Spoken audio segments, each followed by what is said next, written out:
OTT itu kan tidak bagus sebenarnya. Buat negeri ini jelek banget gitu. Jadi KPK pun jangan pula sedikit-sedikit tangkap itu jauh juga. Kalau hidup-hidup sedikit boleh lah. Ya, kita mau bersih-bersih amat di sorga aja. Salah satu unsur penting dalam good governance adalah bagaimana korupsi bisa dihilangkan. Pemberantasan korupsi dituntaskan. Dan itu mulai dari mana komitmennya harus tinggi dari paling puncak sampai ke bawah. Korupsi minimal 3. Korupsi karena kebutuhan, korupsi karena keserakahan, dan korupsi karena sistem. Korupsi karena kebutuhan biasanya gajinya cukup hidup 15 hari, 15 hari berikutnya tidak cukup. Ini harus dicari solusi. Sampai kapanpun akan muncul ini korupsi karena kebutuhan. Kenapa? Karena gajinya hanya cukup untuk hidup 15 hari. Terus 15 hari berikutnya apa? Ini solusi. Sistem remunerasi yang diperbaiki. Yang kedua, keserakahan. Keserakahan ini tidak ada batasnya, infinite. Namanya juga greed. Jadi kalau pertama itu need, yang kedua greed, itu nggak ada batasnya. Di mana kita mencegah greed ini untuk tumbuh? Rasa takut menghentikan keserakahan. Ketika ada hukuman yang menjerakan, maka hukuman menjerakan itu akan bisa meredam greed dan itu menjadi rasa takut. Tapi kalau hukuman tidak menjerakan, maka keserakahan akan mencari jalannya. Apa hukuman paling menjerakan dalam praktek korupsi? Dimiskinkan. Dimiskinkan, diambil hartanya, disita hartanya, karena itu yang paling ditakuti oleh semua koruptor. Itu yang paling ditakuti semua koruptor. Yang paling ditakuti itu kehilangan hartanya. Pemiskinan ini harus. Dan inilah yang harus menjadi pegangan bagi kita semua. Kami melihat yang ketiga adalah sistem. Ada kasus-kasus di mana terjebak karena sistem aturan yang ada. Ini koreksinya pada sistem. Jadi membereskan soal korupsi, kami melihat ada 3 akar yang harus dibereskan di situ. Tidak hanya soal penangkapan, tidak hanya soal kalimat pencegahan, tapi akar masalahnya, need, greed, sama sistem. Jadi adik-adik sekalian, kalau lihat korupsi itu di praktek ini akan hilang. Sebentar lagi ini akan dianggap primitif. Hari ini masih praktek, harus diperangi. Harus diperangi, tapi kita tahu ini primitif. Karena itu kita semua harus menjadi rombongan yang beradab. Lawannya primitif kan? Ini primitif ini, pasti akan hilang. Nah, menuju ke sana sekarang sederhana aja dah. Dengan ada alat digitalisasi, kalau punya utang di bank, ngemplang, ketahuan seumur hidup. Nggak bisa lari lagi sekarang. Dulu masih bisa. Nanti ke depan kita akan punya criminal record. Orang melanggar di Magelang, pindah ke Banten, tetap ketahuan. Kalau sekarang melanggar di Magelang, pindah ke Banten, nggak ada yang tahu. Mencuri di Banten, pindah ke Magelang, nggak ada yang tahu. Kenapa? Karena belum terjalin jadi satu. Sebentar lagi terjalin. Dan ini sekarang dunia tuh bergerak ke arah sana dengan kecepatan yang lebih dari diduga banyak orang.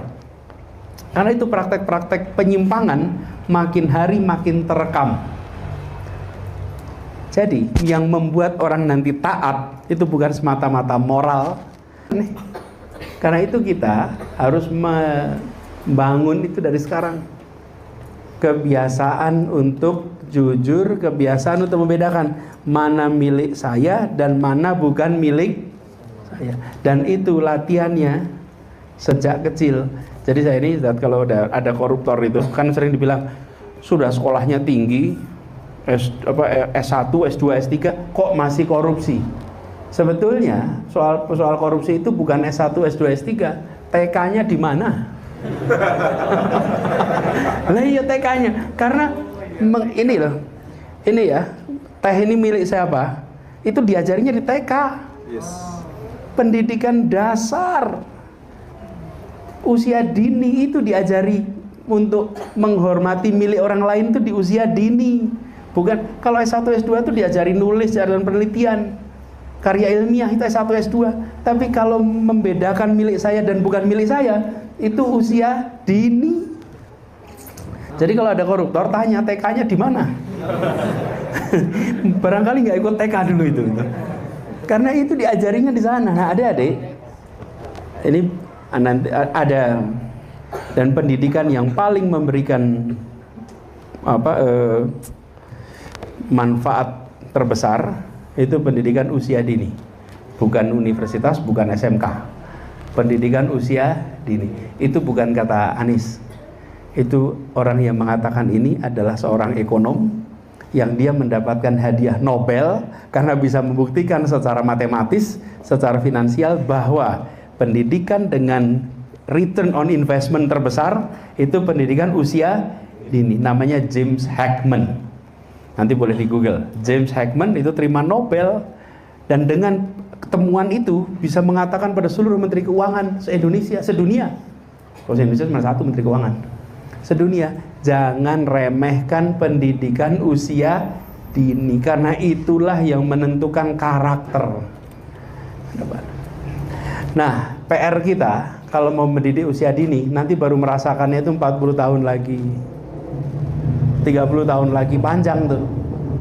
Tapi insya Allah kita bisa ke sana. Jadi pertanyaan dari Fatur Rahman tadi, jaga optimisme, kerjakan yang positif. Langkah apa yang diayunkan, kerjakan yang positif, betul-betul kerjakan yang positif. Dan jangan biarkan penyimpangan melenggang tak ditantang. Ya kalau ada penyimpangan jangan dibiarkan. Jangan dibiarkan. Jadi kira-kira nuansa itu yang harus ditumbuhkan di kita sehingga Indonesia kita bisa menjadi lebih baik. Nah, dari semua, insya Allah nanti yang di sini jadi pemimpin. Halo teman-teman, berjumpa bersama saya di Politik Dangi. Siapa yang setuju di sini Anies menjadi presiden, teman-teman? Kalau saya setuju ya.